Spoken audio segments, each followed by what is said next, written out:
হাদিস সাক্ষী ফাহাবাত জিবরিল فقال إن ربك يقول يا محمد صلى الله عليه وسلم إن كنت اتخذت إبراهيم خليلا فقد اتخذتك حبيبا আল্লাহ জিবরিলকে পাঠিয়ে মুহাম্মদ সাল্লাল্লাহু আলাইহি সাল্লামকে সুসংবাদ দিয়ে দিলেন। জিবরিল এসে বললেন, ইয়া রাসূলুল্লাহ, ইয়া হাবিবাল্লাহ সাল্লাল্লাহু আলাইহি সাল্লাম, আপনার রব আল্লাহ আপনাকে সুসংবাদ প্রদান করেছে, আপনি তা গ্রহণ করুন। আপনার আল্লাহ বলেছেন, ও আমার হাবিব, দোস্ত আমার মুহাম্মদ সাল্লাল্লাহু আলাইহি সাল্লাম, ইন কুনতু ইত্তাখাযতু ইব্রাহিমা খলিলা, আমি ইব্রাহিমকে বন্ধু হিসেবে গ্রহণ করেছি। এই জন্যে ইব্রাহিম আমাকে খুব বেশি ভালোবাসতো। আমার জন্য ইব্রাহিম নিবেদিত প্রাণ ছিলেন। যে কোনো মুহূর্তে আগুনে ঝাঁপ দিয়েছেন, যে কোনো মুহূর্তে কাফের মুশরিকদের মোকাবেলায় অবস্থান গ্রহণ করেছেন। আমি এই জন্যে ইব্রাহিমকে ভালোবেসে, ইব্রাহিম আমাকে ভালোবাসে বলে ইব্রাহিমকে খলিল বানিয়েছি, বন্ধু বানিয়েছি, বন্ধু হিসেবে গ্রহণ করেছি। ফাকাদ ইত্তাখাযতুকা হাবিবা, ও আমার হাবিব দোস্ত মুহাম্মদ সাল্লাল্লাহু আলাইহি ওয়াসাল্লাম, আর আপনাকে সেই পরিবর্তে আমি আল্লাহ আপনাকে অনেক বেশি ভালোবাসি আমি নিজে, সেজন্য আপনাকে হাবিব হিসেবে গ্রহণ করে নিয়েছি। ওয়া ইন কুনতু কাল্লামতু মূসা বিল আরদি তাকলিমা, ও আমার দোস্ত, মুসার সঙ্গে আমি জমিনে কথা বলেছি, দুনিয়ায় কথা বলেছি। ফাকাদ কাল্লামতুকা বিস সামা, ও আমার হাবিব, সে পরিবর্তে আপনাকে আমি আকাশে ডেকে এনে আমার পাশে বসায়া জিমে আপনার সঙ্গে আমি সাক্ষাৎ করে কথা বলেছি। তাহলে মেরাজ সত্য কিনা বলেন? জোরে বলেন। এদেশের লামাযহাবী আহলে হাদিস নামদারি গুলো রাসূলুল্লাহ মেরাজকে স্বীকার করে না। বলেন নাউযুবিল্লাহ। ভাইরা আমার, ওয়া ইন কুনতু খলাকতু ঈসা বির রূহিল কুদুস, আল্লাহ বলেন, হাবিব, আমি ঈসাকে রূহুল কুদুস থেকে সৃজন করেছি।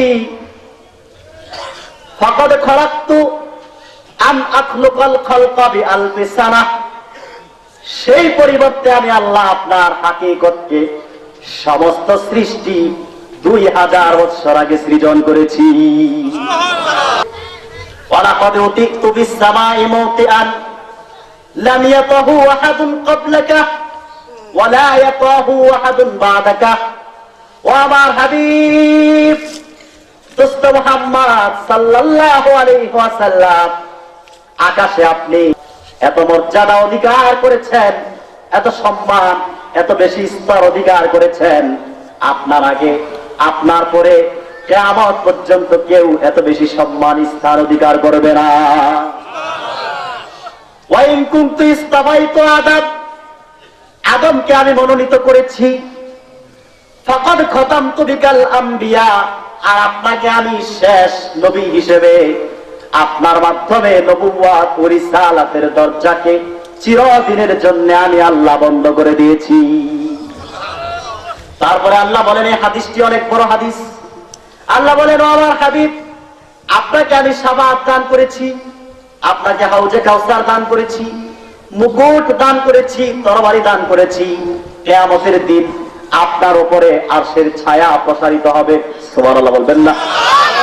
আর হামদের মুকুট আপনার মাথায় পরানো হবে।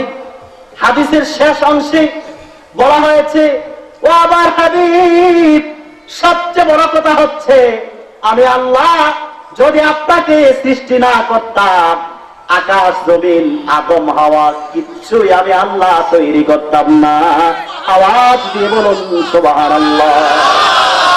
দুনিয়া সৃষ্টি হয়েছে রাসূলুল্লাহর উসিলায়, ঠিক কিনা বলে? রাসূলুল্লাহর উসিলায় আদম ক্ষমা পেয়েছে, ঠিক কিনা? শোনাই দিচ্ছি, হাদিসটি শোনাবো। আদম আলাইহিস সালাম, হাদিসের ইবারত হচ্ছে, লাম্মা আসনাবা আদামুজ যামবাল্লাযী আসনাবাহু রাফা রাসহু ইলা আস-সামাই ফাকালা আসআলুকা বিহাক্কি মুহাম্মাদিন ইল্লা গাফারতানি। আল্লাহ তাআলা আদম আল্লাহ তাআলার কাছে দোয়া করলেন, আল্লাহ দীর্ঘদিন আমি ক্ষমা চাচ্ছি, একটি ভুলের জন্য ক্ষমা তো করো না, আজকে মুহাম্মদ সাল্লাল্লাহু আলাইহি ওয়াসাল্লামের নামের উসিলায় ক্ষমা চাই, ক্ষমা করে দাও। আল্লাহ রাখতে বললেন, রে আদম ফাআল্লাহু ইলাইহি ওয়া মুহাম্মদ, ও আদম মুহাম্মদ সাল্লাল্লাহু আলাইহি সাল্লামকে কি তার পরিচয়, তুমি তাকে কিভাবে চিনলা? আদম জবাব দিলেন, ফাকালা তাবারাকা ইসমুকা লাম্মা খলাকতানি রাফা'তা রাসি ইলা আরশিকা ওয়া ইযা ফীহি মাকতুবুন লা ইলাহা ইল্লাল্লাহু মুহাম্মাদুর রাসূলুল্লাহ। ও আমার আল্লাহ, তুমি যখন আমাকে সৃষ্টি করিয়াছিলে, বেহেশতে স্থান দিয়েছিলে, আমি দেখেছি আরশে আজিমে তোমার নামের সঙ্গে লা ইলাহা ইল্লাল্লাহ সঙ্গে মুহাম্মাদুর রাসূলুল্লাহ লেখা। সেদিন থেকে আমি সিদ্ধান্ত নিয়েছি, আকাশ ও জমিনের মালিক আল্লাহর নামের সঙ্গে যার নামটি স্থান পেয়েছে, সেই মুহাম্মদ সাল্লাল্লাহু আলাইহি ওয়াসাল্লামের যে শ্রেষ্ঠ ব্যক্তি পৃথিবীতে আর কেউ হতে পারে না। সেজন্য আমি মুহাম্মদ নামের উসিলায় ক্ষমা চেয়েছি। আল্লাহ আমার ওহী পাঠিয়ে দিলেন, ফাআল্লাহু ইলাইহি ইয়া আদম ইন্নাহু আখিরুন নাবিয়্যিনা মিন যুররিয়াতিক ওয়ালাউলাহু মা খালাকতুকা। ওরে আদম শুনে রাখো, তুমি যার উসিলায় ক্ষমা চেয়েছো সে হচ্ছে আমার আখিরি নবী দোস্ত মুহাম্মদ সাল্লাল্লাহু আলাইহি ওয়াসাল্লাম, তবে তিনি তোমারই সন্তান। তবে আদম শুনে রাখো, যদি আমি আমার দোস্ত মুহাম্মদ সাল্লাল্লাহু আলাইহি সাল্লামকে সৃষ্টি না করতাম, তোমাকেও বানাতাম না, আকাশ জমিন আমি আল্লাহ কিচ্ছুই তৈরি করতাম না। তাহলে রাসূলের উসিলায় দুনিয়া সৃষ্টি হয়েছে, বলা সত্য কিনা বলেন? চিৎকার দিয়ে বলেন সত্য কিনা? আপনারা অবাক হবে, এদেশের একজন বক্তা ঘুরে ঘুরে বেড়ায়, বলে থাকে যে লা ইলাহা ইল্লাল্লাহ মুহাম্মাদুর রাসূলুল্লাহ একসাথে লেখা নাকি শিরক। এই মাত্র, আপনারা তো ভুলে যান নাই, এই মাত্র আমি একটি হাদিস শোনালাম, আর সে আজিমে লেখা লা ইলাহা ইল্লাল্লাহ মুহাম্মাদুর রাসূলুল্লাহ। আদম সেখান থেকে মুহাম্মদ সাল্লাল্লাহু আলাইহি ওয়াসাল্লামকে চিনেছে, ঠিক কি না? অতএব এই বক্তা নামের তক্তা জাহান্নামের অভিশপ্ত কি? সে কোনো হাদিসেই পড়ে নাই, তার মধ্যে রাসূলের কোনো মহব্বত নাই। যদি মহব্বত থাকে, লা ইলাহা ইল্লাল্লাহ যদি লা ইলাহা ইল্লাল্লাহর সঙ্গে মুহাম্মাদুর রাসূলুল্লাহ যদি আল্লাহর আরশে থাকতে পারে, এদেশের মসজিদে, মাদ্রাসায়, মিম্বরে, মুসলমানের ঘরে, সংসদে, সব জায়গায় সংবিধানে থাকলে সমস্যাটা কোথায়? কিনা বলেন? অতএব সে হচ্ছে রাসূলের দুশমন। না হয় রাসূলুল্লাহর নাম আরশে আজিমে আছে, মক্কায় আছে, মদিনায় আছে, কিন্তু মুসলমানের ঘরে, মসজিদে, মাদ্রাসায় থাকলে সমস্যা কি? কোন সমস্যা নাই। তার সমস্যা হচ্ছে সে রাসূলের দুশমন, এই জন্য সে সহ্য করতে পারে। এই জন্যই শিরকের ফতোয়া দেয়। অতএব এই রাসূলুল্লাহর নাম আল্লাহর নামের সঙ্গে লেখাকে সে শিরক বলে সে নিজেই মুশরিকে পরিণত হয়েছে। অতএব যে হাদিসটি আমি আপনাদেরকে শুনিয়েছি, হাদিসে আল্লাহ বলেছেন, ও আমার হাবিব দোস্ত মুহাম্মদ সাল্লাল্লাহু আলাইহি সাল্লাম, এমন পৃথিবীর এমন কোন জায়গা নাই যেখানে আমার স্মরণ হয় আপনার স্মরণ হয় না। যেখানে আমার স্মরণ হয় সেখানে আমি আপনার স্মরণটা আদায় করে নিই। যেখানে আমার নাম উচ্চারণ হয় সেখানে আপনার নাম উচ্চারণ হয়। বলি আল্লাহদের সম্মান আমরা করি। এদের শাহজালাল, শাহপুরান, শাহ মাকতুম, শাহ কারামত আলী জোনপুরীর দেশ। এদেশে সরকারি ওলি আল্লাহ যারা আছে, তাদের সদকার বিনিময়ে আল্লাহ তাআলা আমাদেরকে খাওয়াচ্ছে। বলে ওলি আল্লাহদেরকে আমরা মাথার তাজ মনে করি, কিন্তু ওলি আল্লাহদেরকে সম্মান করতে যে আবেগে শিরক করলে হবে? শিরক থেকে বেঁচে থাকতে হবে। শিরক কুফর থেকে বেঁচে তারপরে তাদেরকে সম্মান করতে হবে, ঠিক কিনা বলে? ভাইরা আমার, বন্ধুরা আমার, দীর্ঘক্ষণ আমি ফাল্লাযীনা আমানু বিহি ওয়া আযযারুহু, আল্লাহ তাআলা যে কথাটি বলেছেন, আমানু, যারা আমার দোস্ত মুহাম্মদ সাল্লাল্লাহু আলাইহি ওয়াসাল্লামের উপর ঈমান স্থাপন করবে, বিশ্বাস স্থাপন করবে, ঈমান আনবে, ওয়া আযযারুহু, আমার হাবিবকে তাজিম করবে, আমার হাবিবের সাহায্য করবে, আমার হাবিব মুহাম্মদ সাল্লাল্লাহু আলাইহি ওয়াসাল্লামের উপর অবতীর্ণ কোরআনের অনুসরণ করবে, তারা হবে সফল কাম। চারটা জিনিস যে ব্যক্তি বাস্তবায়ন করবে সে কি? কথা বলে না, সফল কাম। প্রথম হচ্ছে ঈমান, তারপরে রাসূলের তাজিম। এই দুইটি জিনিস আমি আপনাদেরকে শোনালাম। আর রয়ে গেল কয়টা? আর দুইটা আছে রাসূলুল্লাহর সাহায্য। এখন রাসূলুল্লাহর সাহায্য কি আমি সংক্ষেপে বলে দিচ্ছি। রাসূলুল্লাহর সাহায্য হচ্ছে রাসূল করিম সাল্লাল্লাহু আলাইহি সাল্লামের বিরুদ্ধে যদি কেউ কথা বলে, কটূক্তি করে, মুহাম্মদ সাল্লাল্লাহু আলাইহি সাল্লামের সাথে যদি কেউ গাদ্দারি করে, তার গদ্দার উড়ায় দেওয়া হচ্ছে সাহায্য। অতএব আমার এই দুইটি বিষয় রয়ে গেল। যদি আল্লাহ তাআলা হায়াত দান করে ভবিষ্যতে আবার কখনো আপনাদের সামনে আসার তৌফিক ও বিজ্ঞান দান করে, তাহলে সেই বাকি বিষয়টির উপর কথা বলবো। জায়গায় সব মাহফিলে আমি বলে থাকি, বাংলাদেশে সবচেয়ে বড় কাফের হচ্ছে কুখ্যাত কাফের কাদিয়ানীরা। কারা? কাদিয়ানীরা। কাদিয়ানীরা কেন সবচেয়ে বড় কাফের?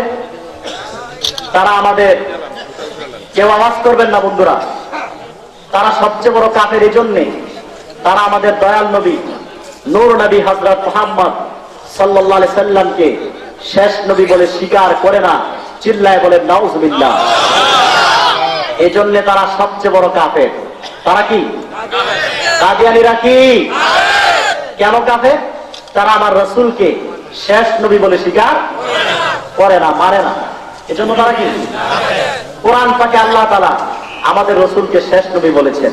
কি বলেছেন? আল্লাহ বলেন সূরা আহজাবে, মা কানা মুহাম্মাদুন আবা আহাদিম মির রিজালিকুম ওয়ালাকিন রাসূলুল্লাহি ওয়া খাতামান নাবিয়্যিন। মুহাম্মদ সাল্লাল্লাহু আলাইহি ওয়াসাল্লাম তোমাদের মধ্যে কোন বয়স্ক পুরুষের পিতা নন, ওয়ালাকিন রাসূলুল্লাহ, তিনি হচ্ছে আল্লাহ রাসূল, ওয়া খাতামান নাবিয়্যিন, এবং তিনি হচ্ছে সর্বশেষ নবী। বলেন সুবহানাল্লাহ। মুহাম্মদ সাল্লাল্লাহু আলাইহি ওয়াসাল্লাম শেষ নবী, এটা সিদ্ধান্ত কার? চিৎকার দিয়ে বলেন কার?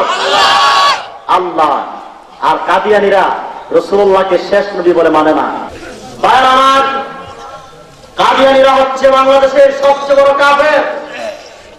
তারা মুসলমানকে ধোঁকা দেওয়ার জন্য নাম পরিবর্তন করে কখনো নাম দেয় আহমদী জামাত, তাদের কখনো নাম দেয় আহমদিয়া জামাত, কখনো বলে আহমদী সম্প্রদায়, কখনো বলে আহমদিয়া সম্প্রদায়।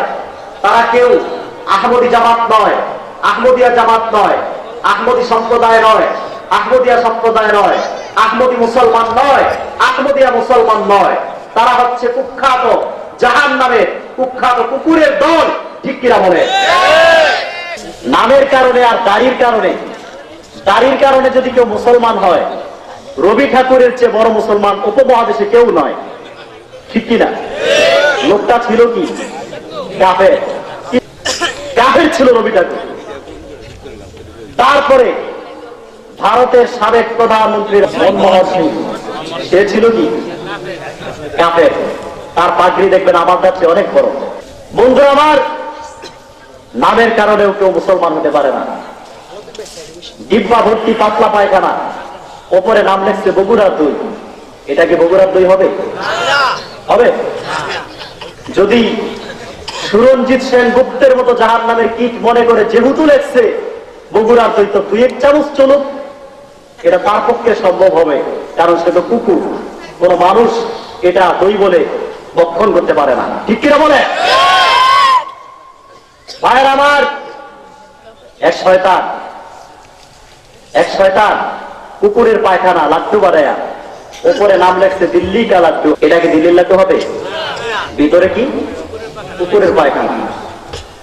তদ্রুপ কাদিয়ানীরা হচ্ছে কুখ্যাত কাফের, জাহান্নামের অভিশপ্ত কীট। তারা মুসলমানের মতন লেবাস লাগায়, মুসলমানের মতন নাম রেখে আব্দুল আউয়াল, আব্দুস সামাদ, মুবাশশির আলী, রাশেদ খান মেনন, হাসানুল হক ইনু নাম রাখার দ্বারা কোনোদিনও তারা মুসলমান হতে পারে না। কিনা বলে? ইসলাম বিধ্বংসী যত কিছু হয়, এই সব কিছুর মদত দেয় কাদিয়ানীরা বাজার থেকে। অতএব কাদিয়ানীদেরকে রাষ্ট্রীয়ভাবে আমরা অমুসলিম ঘোষণা চাই। ঠিক কিনা বলে? এটা আওয়ামী লীগ, বিএনপি, জাতীয় পার্টি, জামাত, সমস্ত দলের মুসলমানের দাবি কাদিয়ানীদেরকে অমুসলিম ঘোষণা করতেই হবে। করতেই হবে। আর এই দাবি আদায় করার জন্য বাংলাদেশের শীর্ষ আলেম মুফতি আজম আল্লামা ডক্টর এনায়েতুল্লাহ আব্বাসী ওয়া সিদ্দিকী পীর সাহেব জনপুরীর নেতৃত্বে তাহরিকে খতমে নবুয়ত বাংলাদেশের আহ্বানে যদি আপনাদেরকে ঢাকা শহরে আহ্বান করা হয়, কারা কারা রাজি আছেন? দুটো হাত তুলে আল্লাহকে দেখা।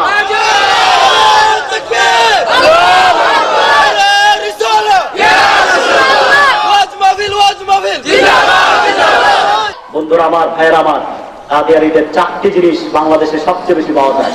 কটা জিনিস? 4টা। 1 নাম্বার প্রাণ। প্রাণ কোম্পানির যা কিছু এই সব কাদিয়ানীদের। সেজান কোম্পানির জুস কুখ্যাত কাফের কাদিয়ানীদের। RFL টিউবওয়েল পাইপ প্লাস্টিক এইগুলো কাদিয়ানীদের। প্রথম আলো পত্রিকা কাদিয়ানীদের। এই 4টা জিনিস ধরবেন না, বেচবেন না, কিনবেন না। রাজি আছেন মুসলমান? এই মাহফিলে বুঝলে আমাদের দোয়া কবুল হবে। পারবেন না আপনার জন্য একটি কোটা চোখের পানি সত্য করতে? আলহামদুলিল্লাহ রাব্বিল আলামিন والصلاة والسلام على سيدنا محمد رسول رب العالمين ربنا ظلمنا أنفسنا وإن لم تغفر لنا وترحمنا لنكونن من الخاسرين ربنا آتنا في الدنيا حسنة وفي الآخرة حسنة وقنا عذاب النار اللهم زدنا ولا تنقصنا وأكرمنا ولا تهنا وأعطنا ولا تحرمنا وأرض عنا وآثرنا ولا تؤثر علينا اللهم صل وسلم على محمد عبدك ورسولك صلى الله عليه وسلم خاتم النبيين والمرسلين আল্লাহ তাআলা পবিত্র ঈদ মিলাদুন নবী সাল্লাল্লাহু আলাইহি সাল্লাম উপলক্ষে বন্দিবাড়ি শাহী মসজিদ মাঠে তোমার অসংখ্য বান্দা নিয়ে হাত তুলেছি গো আল্লাহ। গভীর রজনী, দুনিয়ার সমস্ত মানুষ ঘুমিয়ে আছে। তাকিয়ে দেখো আল্লাহ, ভিক্ষুকের মতো তোমার কিছু বান্দা হাত তুলে নিয়েছে। আল্লাহ তাআলা, দুনিয়ার সব কিছু বিফলে যেতে পারে, সব আমল কবুল নাও হতে পারে, কিন্তু আল্লাহ তোমার হাবিব নূর নবীজি আমার হযরত মুহাম্মদ সাল্লাল্লাহু আলাইহি সাল্লামের মুহাব্বতে পবিত্র ঈদ মিলাদুন নবী সাল্লাল্লাহু আলাইহি সাল্লামের মাহফিল কবুল হবে, এটা বিশ্বাস আমাদের। আল্লাহ তাআলা, মাহফিলটি তুমি কবুল করে নাও। মিলাদুন নবীর মাহফিলের উসিলায় আমাদের জীবনের সব গুনাহ ধুয়ে মুছে সাফ করে দাও। আল্লাহ তাআলা, এখানে যারা হাত উত্তোলন করেছি, জীবনে অনেক গুনাহ করেছি, জেনে না জেনে, প্রকাশ্যে গোপনে। আল্লাহ তাআলা, যত গুনাহ করেছি গুনাহের বোঝা মাথায় নিয়ে তোমার কাছে হাত তুলেছি। তুমি যদি ক্ষমা না করো গো আল্লাহ, এমন কোন দুয়ার তো আর নাই যেখানে গিয়ে আমরা হাত পেতে দিব। রাব্বুল আলামিন, জীবনের সব গুনাহগুলো ধুয়ে মুছে সাফ করে দাও। আমাদেরকে মুহাম্মদ সাল্লাল্লাহু আলাইহি সাল্লামের উসিলায় ক্ষমা করে উম্মতি মুহাম্মাদির কাতারে শামিল করে দাও। আল্লাহ তাআলা, বিশেষ করে মাহফিলটি যারা আয়োজন করলো, শ্রম দিল, পরিশ্রম করলো, অর্থ দিয়ে সহযোগিতা করলো, এদেশের অনেক যুবকরা বিদেশের বাড়িতে রয়েছে গো আল্লাহ, বাবা মা স্ত্রী সন্তানদেরকে গ্রামে রেখে আয় আল্লাহ রিজিকের জন্য দূরে ছুটে গিয়েছে। আপন মা বাবা স্ত্রী সন্তান থেকে সুস্থ শরীর নিয়ে যারা বিদেশে চলে গিয়েছে, হালাল পয়সা রোজগার করার পর আবার সুস্থ শরীর নিয়ে স্ত্রী সন্তানের কাছে পৌঁছে দেওয়ার দায়িত্ব তুমি গ্রহণ করে নাও। আল্লাহ তাআলা, প্রবাসী ভাইরা অনেক সহযোগিতা করেছে, তাদের সহযোগিতাকে তুমি কবুল করে নাও। আয় আল্লাহ, তাদের পরিশ্রমকে তুমি কবুল করে নাও। আয় আল্লাহ, হালাল রোজগার করে লক্ষ লক্ষ টাকার ইনকাম করার তৌফিক দাও। আয় আল্লাহ তাআলা, এই গ্রামের যারা মাহফিল আয়োজন করলো, বিশেষ করে কাজী আলাউদ্দিন ভাই সহ আরো যারা মাহফিলের জন্য শ্রম দিল, মসজিদের ইমাম সহ তাদের সকলকে, গ্রামবাসীকে তুমি কবুল করে নাও। যুবকরা অনেক কষ্ট করেছে আল্লাহ, একে অপরকে ভালোবাসার জন্য তৌফিক দাও। আয় আল্লাহ, তোমার জন্য কাউকে ভালোবাসার তৌফিক দাও, কারো সাথে দুশ্মনী তোমার জন্য রাখার তৌফিক দাও। আয় আল্লাহ তাআলা, যারা হাত করেছি, অনেক মানুষের মা নাই, অনেকের বাবা দুনিয়ায় বেঁচে নাই। আয় আল্লাহ, তোমার একজন বান্দা জনাব মাহবুব রেজা আসতে পারে নাই, দোয়া চেয়েছে, বাবা দুনিয়ায় বেঁচে নাই, বাবার কবরকে জান্নাতের বাগান বানায় দাও। আয় আল্লাহ, মাহবুব রেজা অসংখ্যবার দোয়া চেয়েছে, তোমার বান্দার মাকসাদ গুলোকে তুমি পূর্ণ করে দাও। ওনার মা অসুস্থ, মাহবুব রেজার মাকে তুমি সুস্থ করে দাও। হাজী ইদ্রিস সাহেব উনি দোয়া চেয়েছে, ওনার মাকসাদ পূরণ করে দাও। আয় আল্লাহ তাআলা, যাদের মা বাবা দুনিয়া থেকে চলে গেছে, এখানে এমন মানুষও হাত তুলেছে, কাঙ্গাল হয়ে হাত তুলেছে, যার মাও নাই বাবাও বেঁচে নেই। বল আল্লাহ তাআলা, যতগুলো সন্তান মা হারিয়ে বাবা হারিয়ে হাত তুলেছে, আল্লাহ সকল সন্তানগুলো চোখের পানি উসিলায় মা বাবা কবরকে জান্নাত বানায় দাও। আল্লাহ তাআলা, কামাল ভাইয়ের মা বাবা, বিশেষ করে বাবা দুনিয়ায় বেঁচে নেই, ওনার কবরকে তুমি জান্নাত বানায় দাও, ওনার কবরটাকে জান্নাতুল ফেরদাউস বানায় দাও। আয় আল্লাহ, এই এলাকায় বিশেষ করে একজন বুজুর্গ শুয়ে আছে, তোমার বন্ধু মসজিদের পাশে শুয়ে আছেন। আয় আল্লাহ, যারা হাত তুলেছি, তোমার হাবিব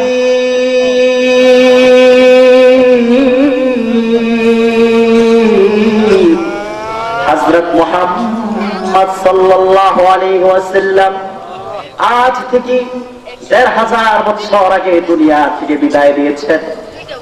হায়াতুন নবী, জিন্দা নবী হিসেবে জান্নাতুল ফিরদাউসের টুকরায় বিশ্রাম গ্রহণ করে আছে। জীবনে একবার তোমার হাবিব নূর নবীজি আমার হযরত মুহাম্মদ সাল্লাল্লাহু আলাইহি সাল্লামের নূরের খেদমতে গিয়ে দুরূদ সালামের হাদিয়া পেশ না করার আগে আল্লাহ মরণের ডাক দিও না। আল্লাহ তাআলা, তোমার হাবিব হযরত মুহাম্মদ সাল্লাল্লাহু আলাইহি সাল্লামের রওজার সামনে যারা জীবনে একবার যেতে পেরেছে, তাদেরকে বারবার যাওয়ার জন্য ভাগ্যের দরজা খুলে দাও। আল্লাহ, তোমার হাবিব নূর নবী আমার হযরত মুহাম্মদ সাল্লাল্লাহু আলাইহি ওয়াসাল্লামের উসিলায় তুমি আমাদের দোয়াকে কবুল করে নাও। আল্লাহুম্মা জিদনা ওয়ালা তানকুসনা ওয়াকরিমনা ওয়ালা তুহিননা ওয়াআতিনা ওয়ালা তাহরিমনা ওয়াসিরনা ওয়ালা তুসিরনা ওয়ারিদ আন্না ওয়ারদিনা। আল্লাহুম্মা ওয়াফিকনা আন নাসুকা বিদুইল কুরআনিল কারীম ওয়াল হাদিসিন নবুবিয়্যাহ। আল্লাহুম্মা সাল্লি ওয়া সাল্লিম আলা মুহাম্মাদিন আবদিকা ওয়া রাসূলিক সাল্লাল্লাহু আলাইহি ওয়া সাল্লাম খাতামুন নাবিয়্যিন ওয়াল মুরসালিন। আল্লাহুম্মা আনসুরনা লিআন্নাকা খায়রুন নাসিরিন কামা নাসারতা আলা ইবাদিকাস সালিহিন। আল্লাহুম্মা আরহামনা রাহমাতান কামিলাতান ওয়ারহাম আলা বিলাদি ফিলিস্তিন ওয়াল কাশ্মীর ওয়াল ইরাক ওয়াল আফগান ওয়া ফি দাওলাতিল বাংলাদেশিয়া। আল্লাহুম্মা ইহদি আ'দা'আল ইসলাম ইন তা'লাম আন্নাহু লা ইয়াহতাদুন দাম্মির দিয়ারাহুম ওয়া খাররিব বিলাদাহুম ওয়া আনজিদ দুনিয়া মিনাল কাফিরিন ওয়াল মুনাফিকিন। তাকাব্বাল তাওবাতি বিওয়াসিলা নাবিয়্যিকাল খাতিমু সাইয়্যিদুল আমবিয়া মুহাম্মাদিন সাল্লাল্লাহু আলাইহি ওয়াসাল্লাম খাতামুন নাবিয়্যিন ওয়াল মুরসালিন সুবহানা রাব্বিকা রাব্বিল ইজ্জাতি আম্মা ইয়াসিফুন ওয়া সালামুন আলাল মুরসালিন আলহামদুলিল্লাহি রাব্বিল আলামিন। আয় আল্লাহ তাআলা, যেদিন মৃত্যুর দুয়ারে, মৃত্যুর বিছানায় শায়িত হয়ে যাব, দুনিয়ার আপনজন পর হয়ে যাবে, মালাকুল মউত যখন আমাদের সামনে হাজির হয়ে যাবে, সেই কঠিন মুহূর্তে তোমার হাবিবের নূরের চেহারা মোবারকটা চোখে দেখায় আল্লাহ। আয় আল্লাহ, আমাদের সকলের জবানে পড়ায় দিও ইসলামের রক্ত ঝরা কালেমা, বিহাক্কি লা ইলাহা ইল্লাল্লাহ মুহাম্মাদুর রাসূলুল্লাহ सल्लल्लाहु अलैहि वसल्लम। कि मुद्दत हुई है तेरी